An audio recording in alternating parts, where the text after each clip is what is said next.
Eu sou Gerardo Campana, sou médico, psiquiatra e psicoterapeuta, atuo na Lumen, Núcleo de Expansão da Consciência, e hoje é um prazer estar aqui na TV Jornal falando a respeito de um tema que é bem atual e produzindo muito sofrimento em muita gente, que é a ansiedade. Então, a ansiedade a gente pode abordá-la de diferentes formas.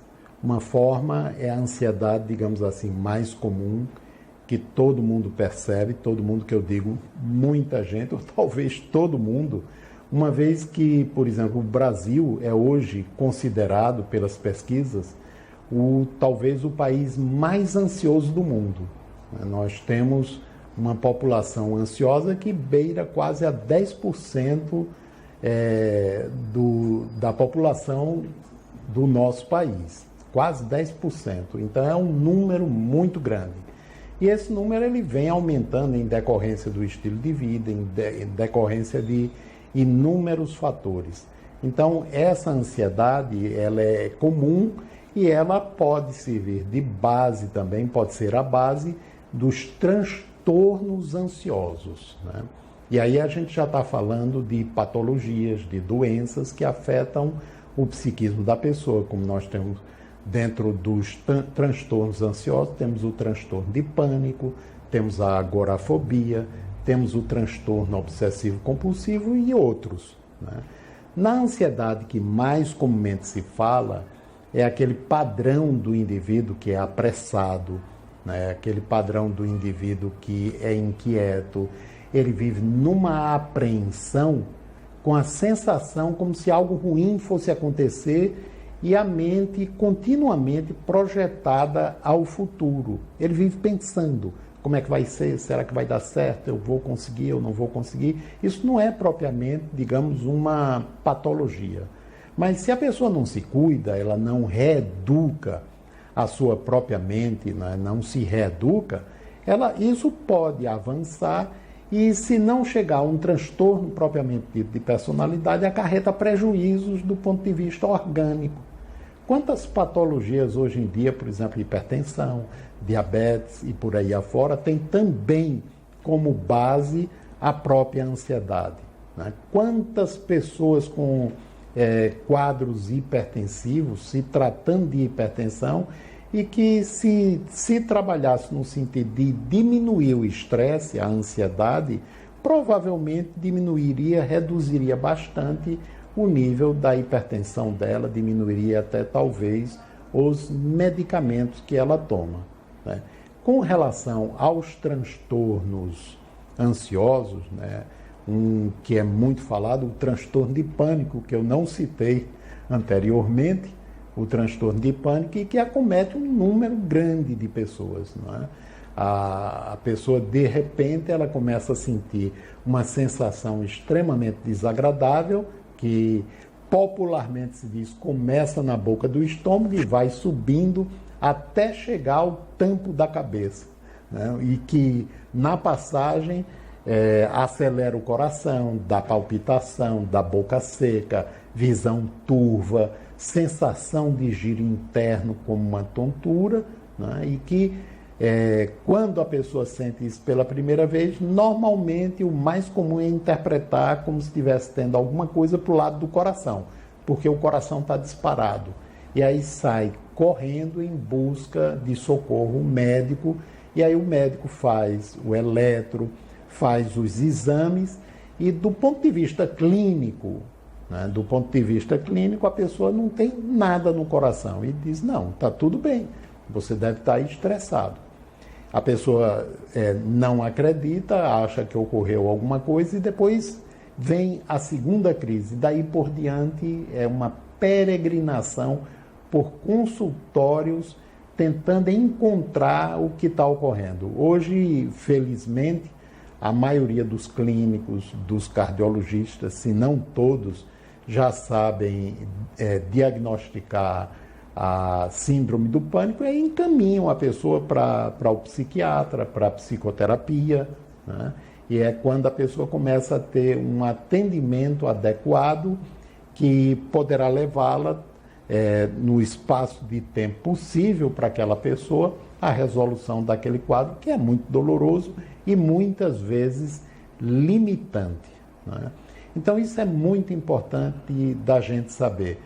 Dentre outros quadros ansiosos, né, nós temos, por exemplo, a ansiedade generalizada, né, que a sensação é tão desagradável e tão intensa que a pessoa também pode até interpretar como se estivesse morrendo, né, como se fosse ter um treco a qualquer momento, porque aquilo é desagradável, é doloroso e é impactante para a pessoa. E o pior é quando aquilo ali começa a se tornar frequente na vida da pessoa.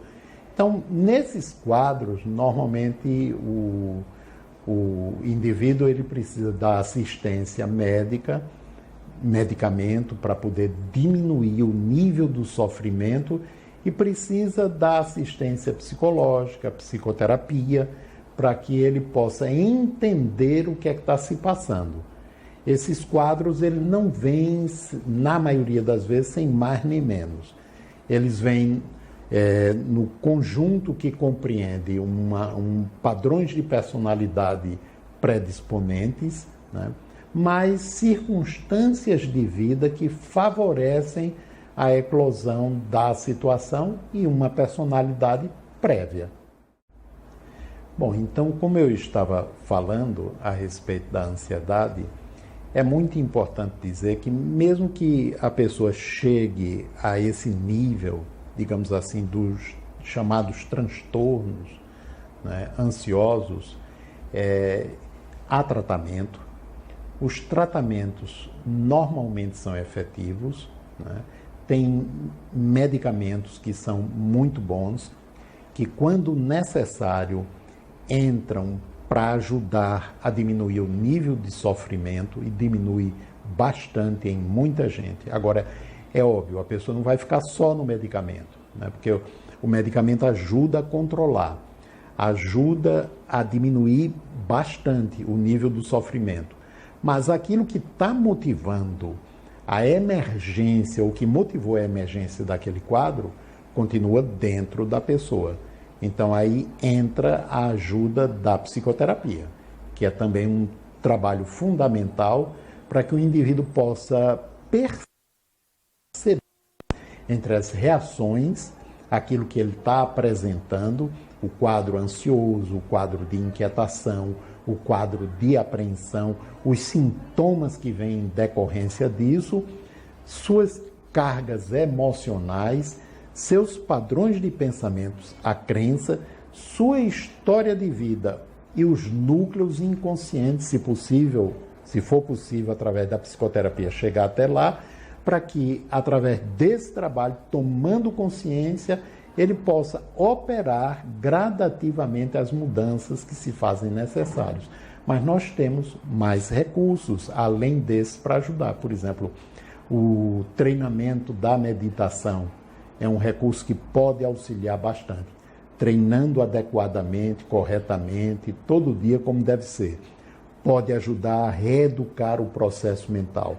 A atividade física, né, pode ajudar a diminuir bastante o quadro ansioso.